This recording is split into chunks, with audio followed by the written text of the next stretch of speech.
proclamação do Evangelho de Jesus Cristo segundo João. Glória a vós, Senhor.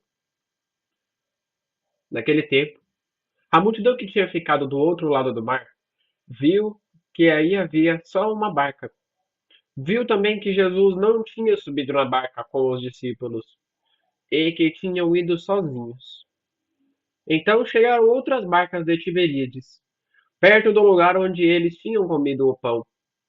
Depois que o Senhor agradeceu a Deus, quando a multidão viu que nem Jesus nem os discípulos estavam ali, as pessoas subiram nas barcas e foram procurar Jesus em Cafarnaum. Quando encontraram Jesus, no outro lado do lago, perguntaram: Rabi, quando chegaste aqui?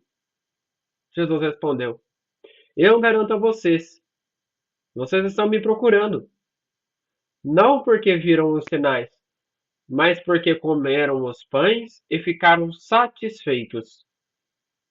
Não trabalhem pelo alimento que se estraga, trabalhem pelo alimento que dura para a vida eterna.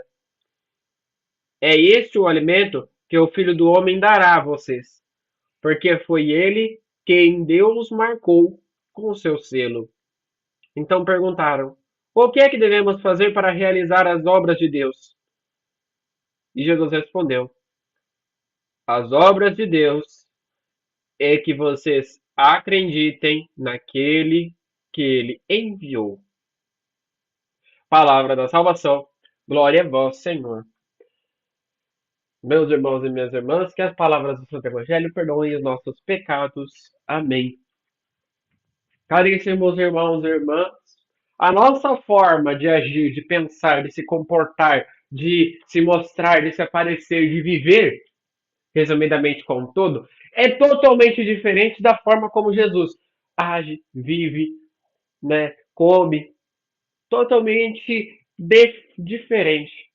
Essa forma que Jesus agia, essa forma como Jesus se comportava perante aos discípulos, perante as multidões, perante aos doutores da lei, agia como uma forma estranha. Por quê? Jesus não estava preocupado somente em seguir os preceitos da lei, mas ele estava preocupado em somente dois preceitos muito interessantes: amar e dar a vida ao irmão. Amar e dar a vida ao irmão. E Jesus diz depois disso que não há maior amor do que dar a vida pelo irmão. No evangelho de hoje, as multidões ouviram que Jesus tinha saído dali. Para contexto de conversa, no evangelho passado, Jesus fez um milagre. Conseguiu distribuir, pelo menos no evangelho passado que a gente gravou, né? Não no último evangelho. No último evangelho foi do pescador. Foi de Pedro e Jesus ressuscitado. Mas lá para sexta-feira, agora sim, o contexto está certo. Lá para sexta-feira, o evangelho era o seguinte: Jesus foi para um lugar à parte e as multidões foram com ele. E sentados ali, Jesus pergunta a Felipe: O que vamos arrumar para dar para tantas pessoas? Eram mais de 5.000 homens e mulheres, crianças de todas as idades.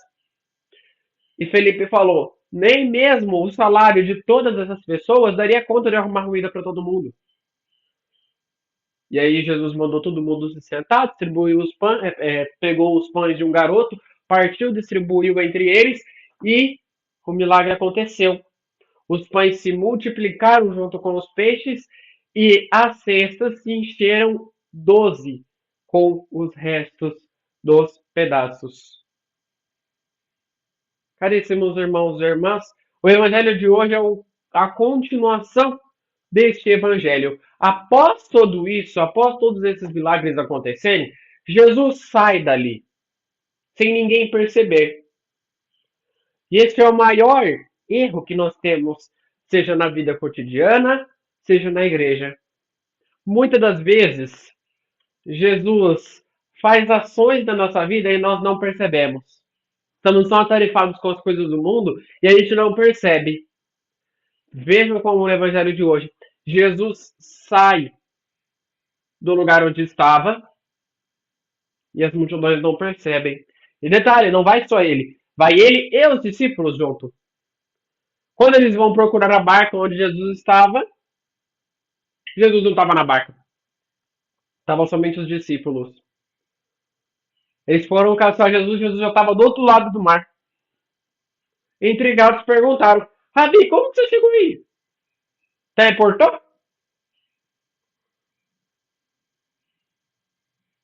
Andou pela água? Ficaram intrigados. Porém, Jesus diz uma coisa que é verdade.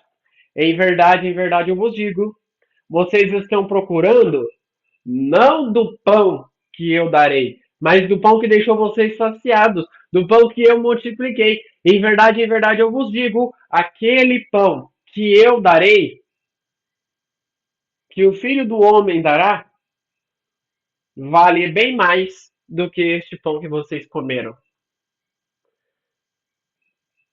Caríssimos irmãos e irmãs, aqui vemos uma mística tão interessante de Jesus. Eles ficaram intrigados, mas ao mesmo tempo eles gostaram de Jesus ter multiplicado os pães. E esse fato dele ter multiplicado os pães fez com que ele fez com que nós ficássemos intrigados também. Como que uma pessoa normal consegue multiplicar tantos pães para tantas pessoas? Desculpa, perdi meu ponto de raciocínio aqui. Como que uma pessoa normal pode multiplicar o pão para tantas pessoas? E começaram a seguir Jesus, perguntando e querendo outros milagres para a vida, não querendo aprender a razão de Cristo e a razão do Evangelho. Aqui vemos uma coisa muito interessante. Se nós não procuramos a Deus para auxiliar nas nossas ações, corrigir as nossas ações, Jesus não vai nos ajudar. Jesus está lá. Ele quer nos ajudar. Só que ele só vai nos ajudar se nós quisermos mudar de vida. É como uma pessoa que está jogada nas drogas. Eu joguei uma expressão agora muito forte, mas realmente é isso. Se a pessoa não toma a decisão de mudar de vida, se não é pela pessoa que ela toma a decisão de mudar de vida, não, eu realmente quero sair dessa vida que está me machucando, que está me maltratando. Se a pessoa não toma essa decisão, ela vai continuar ali. Ela vai continuar naquela. E ela não vai entender o fato de Jesus ter morrido para aquela pessoa. O amor que Jesus tem. A pessoa não vai conseguir compreender. Ela perde a sua dignidade. Ela perde tudo. A única coisa que ela vai saber é se revoltar contra Deus. Por que Deus me deixou nessa situação? Aí começa a revolta. Quem não quer tomar a decisão de estar com Jesus, de aprender com Jesus, de cair com Jesus, mas se levantar com Jesus, ou seja, estar com Ele em todos os momentos da nossa vida, cai mais forte. Com Jesus nós podemos até cair, mas é como aquele buraco que está no meio da rua que não machuca. Se nós não tivermos Jesus, o buraco vai ser uma cratera que vai amassar até a roda do carro. E Jesus tenta alertar isso para aquela multidão. Jesus tenta mostrar isso para aquela multidão. E a multidão pergunta. E a multidão pergunta: o que é que nós devemos fazer para realizar as obras de Deus? E Jesus responde: vocês precisam acreditar naquele que Deus enviou. Caríssimos irmãos e irmãs, este é uma coisa que nós não conseguimos. Nós precisamos tentar, mas nós ainda não conseguimos essa coragem de acreditar em Deus. Porque a gente fala na hora, eu confio em Deus, eu confio em Jesus. Eu acredito em Deus. Acontece qualquer problema. Ixi, agora não tem mais jeito. Acreditar em Deus não é somente você dizer eu confio, eu acredito em Deus. Mas é também nas horas de tribulação recorrer a Ele. Nas horas de desafio, recorrer a Ele. Ele será seu descanso. Ele será seu esforço. Por ele que você deve agir. Nos momentos em que nós estamos querendo avançar para mais águas, recorrer a ele. Nos momentos em que nós estamos passando por alguma coisa de tribulação, recorrer a ele. Ali está um mistério tão interessante que faz a gente acordar cedo de manhã. É Jesus.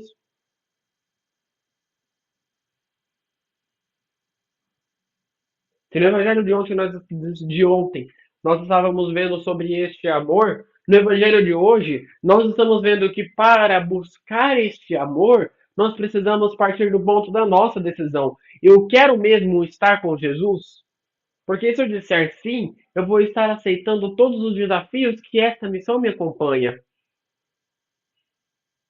Se eu disser sim, eu vou aceitar a todas as dificuldades que essa missão me acompanha.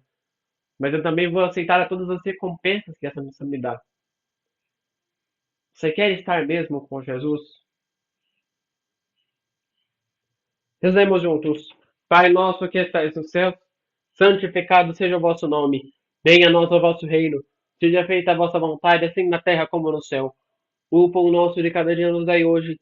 Perdoai as nossas ofensas, assim como nós perdoamos a quem nos tem ofendido. E não nos deixeis cair em tentação, mas livrai-nos do mal. Amém. Que no dia de hoje fique na paz e na alegria de Deus.